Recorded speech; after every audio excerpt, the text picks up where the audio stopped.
What is going on, guys? So today's topic, I actually am going to veer away a little bit with 151. I did post a video that I was going to be doing my last opening recently. Until some more supply comes in, the demand seems to be really high for this product, and based on all of the comments I received on the last video, I think that it's fitting to say that we need to get more supply of this product coming in. But I'm going to take a step back from that because there are other areas of the hobby to talk about, especially the vintage aspect of the hobby right now, the vintage market. Right now, I'm seeing vintage cards go for record lows, especially first edition cards, which is why in my thumbnail I had some of my favorite first edition cards here.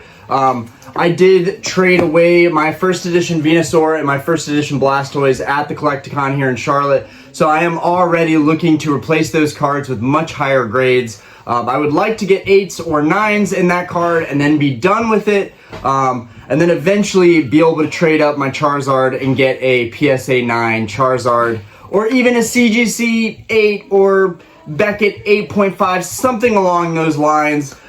Just because I don't know if I'll be able to afford a PSA 9 first edition Charizard in the near future. But I have been putting a lot of auctions on my watch list, trying to stay away from buying stuff. I do have something really cool that I want to show you guys. That'll be coming in about a week and a half. So that's going to be a mystery mail day video. I know it's been a long time since I posted any videos like that, and I have had some mail coming in, but I do need to sell some of that product. So instead of making a mail day video, I'm going to wait until I get one of the most spectacular cards that I'm very excited to add to my collection. That'll be coming in about a week and a half. But without further ado, let's get into it. What's going on with the vintage market right now? Should you be checking out vintage cards? And why should you be checking out vintage cards? Well, first off, if you don't have any interest in vintage cards, if you don't like Wizards of the Coast, if you don't have any interest in anything from 1999 to 2007, maybe this video is not for you. But if you're the least bit interested or willing to even learn a little bit or keep an open mind, I do think that you should continue to watch this video. Now, some of my favorite cards in the Wizards of the Coast era are cards from Expedition, Aquapolis, and Skyridge.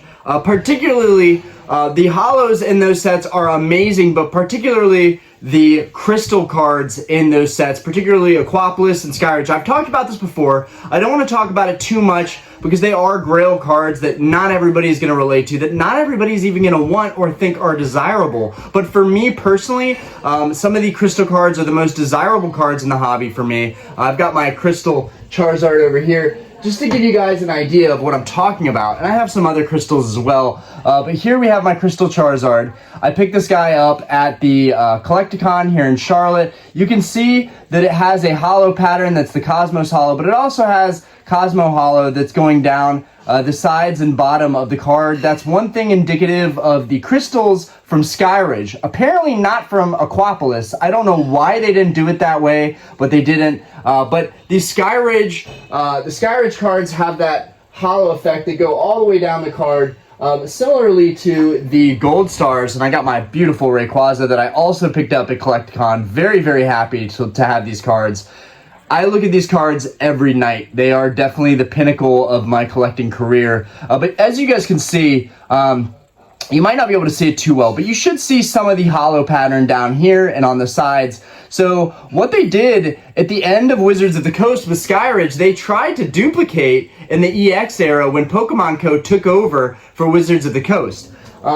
Now, why am I talking about these cards? Why are these cards important? Well, a lot of the cards in these eras are really important because right now we're seeing prices that are not at all the prices that we've seen in the last couple months, let alone maybe even in the last year. For instance, the Crystal Lugia from Aquapolis, I just saw that card go for a record low at $2,400. Now, typically that card goes for 26, 27, 28, even 2,900. There are people trying to sell that card for 3,000 plus in the buy it now, offer up listings. But not only was that card a record low sale in the past 3 months, but that card also was a brand new freshly graded card with a number 8 cert. Now what that means is if we take a look at my Charizard over here, what we can see here is it's 69. That's the first. We got 69.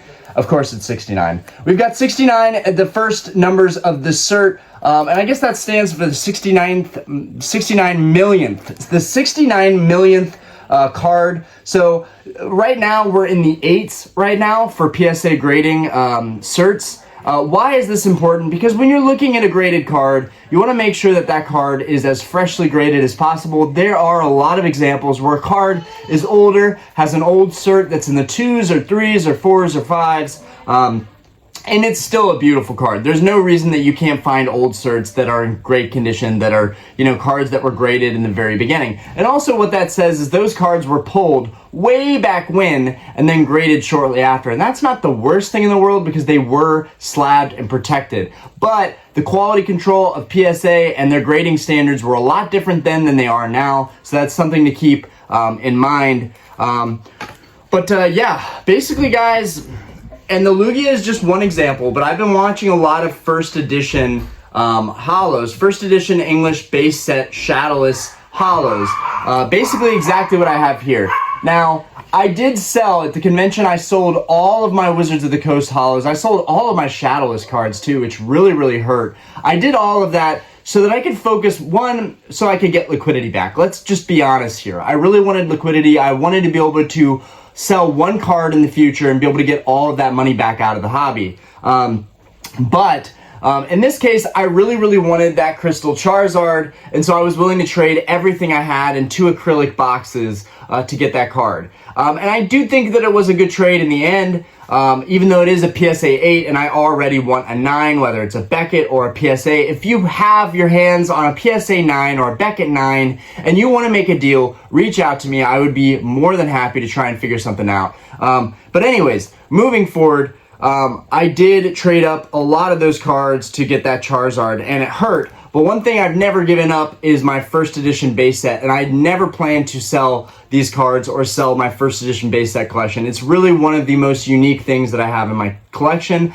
I do have some 7s and 5s and 6s, both in holos and in commons and uncommons, probably about 10 or less in my commons and uncommons. And then most of my holos are 5s, 6s, and 7s. So I wanted to upgrade those, and first thing I did was I traded, you know, my Blastoise and my Venusaur for the Rayquaza, just because I really wanted that card, and there weren't a lot of options that I had to get my hands on that card without dropping a lot of cash. But since then, I've been thinking a lot about first edition base, and so I started looking into that market a little bit, and what I saw were stuff going for way less than it had in the past year. Right now is a really good time to be checking out first edition base set. It's a great time to be looking at gold stars. It's a great time to be looking at crystals. There are going to be some really good, juicy deals happening on those cards. If you're not interested in those cards, you don't understand the hype, or you just don't like them, that's fine. But for the collectors that are interested in stuff that's extremely low pop, very rare, highly sought after cards that are very liquid, which is helpful, guys. You can have a whole lot of product in your collection,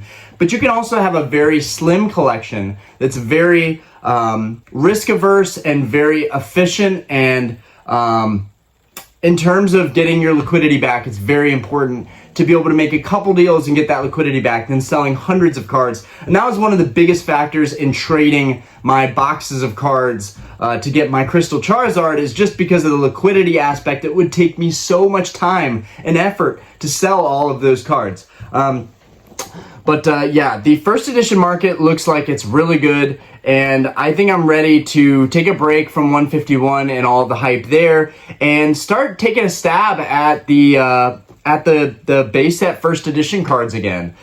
First things first, the Charizard should be the primary thing that I'm going after, but I really just want to replace the Venusaur and Blastoise that I traded off. The ones that I traded off were weak grades. They were 6s and 5s. And they had creases. Both cards had creases, so honestly it was very easy to let go of those cards. And I'm planning to hopefully get my hands on an 8 or even a 9 ideally. We have some friends that are here in our subscribers and our Discord, and personal friends of mine that actually have graded 9 first edition base set cards. And those are it's just really, really awesome to have those cards. They are not the rarest cards in the hobby by any means. There are tons of them out there. But they are certainly some of my favorite cards to go after collecting. And I hope to fully upgrade all of my first edition base set holos to 9s, whether it's Beckett or PSA or CGC. It's something that I will consider with any grading company. But I would highly recommend looking into the vintage stuff right now. The EX series with the gold stars, the end of the WotC era with the crystal cards and the Skyridge and Aquapolis cards. Some of my favorite, and I do have these. So, you know, I will go ahead and I'll show you guys some of these cards. Some of the cards that are really some of my favorite cards. So we've got our Crystal Nidoking right here. I talked about this card a while back. Mine has a speck of dirt on it, which really bothers me. But honestly, when I was looking to trade this card for a different copy at Collecticon, this looked a lot cleaner than any of the other copies. So you know what? I'll take it. I think I'm happy with this card despite the fact that it does have a speck of dirt on it. But as you guys can see, really, really beautiful. And you'll notice that unlike the Skyridge card, the holo doesn't go around the edges of the card. That was indicative only on the Skyridge holo, so you guys will notice. And the Crobat is just phenomenal. The Crobat is so phenomenal. It looks great. The holo pattern just looks great on this card. This was never a card that I thought I would go after. But looking at the pop report on this card has very low populations, very hard to find, it's very rare, and it's probably really undervalued. In fact, I think that all of the gold stars and the crystals are really undervalued right now. We went through a major pandemic. We had time where everyone was collecting. We had the Pokemon boom. A lot of those prices have come down a decent bit, but a lot of those cards are still 200 in population in the world or less, or slightly more than 200. But guys, think about it. 200 cards. There are 200 of some of these English cards out there in the world, and you could be the owner of one of them. So it's kind of important. Don't really want to inflate that market. Don't really want to influence that market. These are the things that I'm collecting, that I'm trying to be strategic about, and I'm just sharing with you guys. You can do what you want with it. You know, if it helps you, if it's insightful, great. If not, if these are cards that you would never normally look at, then that's fine too. But they're really beautiful, and particularly the, I want to show you guys how the Crobat, you guys can see the holo pattern going along the edge of the Crobat, even though it doesn't on the Nidoking. A little bit frustrating. I wish that they were more consistent with these two sets. Why Aquapolis didn't get that treatment and Skyridge did is a little bit weird. And also the print looks a little bit darker on the Aquapolis cards than it does on the Skyridge cards. But these are definitely some of my favorite cards. And that's also, I really want to pull the 151 illustration rare Nidoking. That's like one of the cards that I really want to pull out of that set. Most people feel like, and I don't have a lot of these cards, so it's not like I already own all these cards and I'm trying to inflate the value. Say what you will, but I just love these cards, and I think that there are cards that people should be looking at. I definitely had some guidance. I had some people mention this stuff, and I kind of blew it off and said, you know, I'm going to collect, you know, my Wizards of the Coast cards, and I'm going to collect my bulk holos, and I'm going to collect Charizards. I was very basic in that sense as a collector, and I've grown a lot since then. And I've learned to appreciate the rarity of certain cards. But some of them are just downright beautiful. The Skyridge Charizard is downright beautiful. The Gold Star Pikachu is absolutely beautiful. And I will show this guy here. This is probably my favorite Gold Star. I love the Rayquaza, I really do. But for the price, this is probably my favorite Gold Star. A lot of these Pikachus are going for $2 grand, $2,100, $2,200, $2,300. And even if you pay up to $2,500 on this card, I still think they're super undervalued. This is the mascot of the hobby. Everybody loves and knows Pikachu, and maybe that makes Pikachu more basic. But yeah, for me, Pikachu, Rayquaza, Charizard, Groudon, these are some of my favorites. But yeah, this is just such a tough looking card, and this one's super, super clean. Shout out to the homie on this card. A friend of mine hooked me up locally on that card.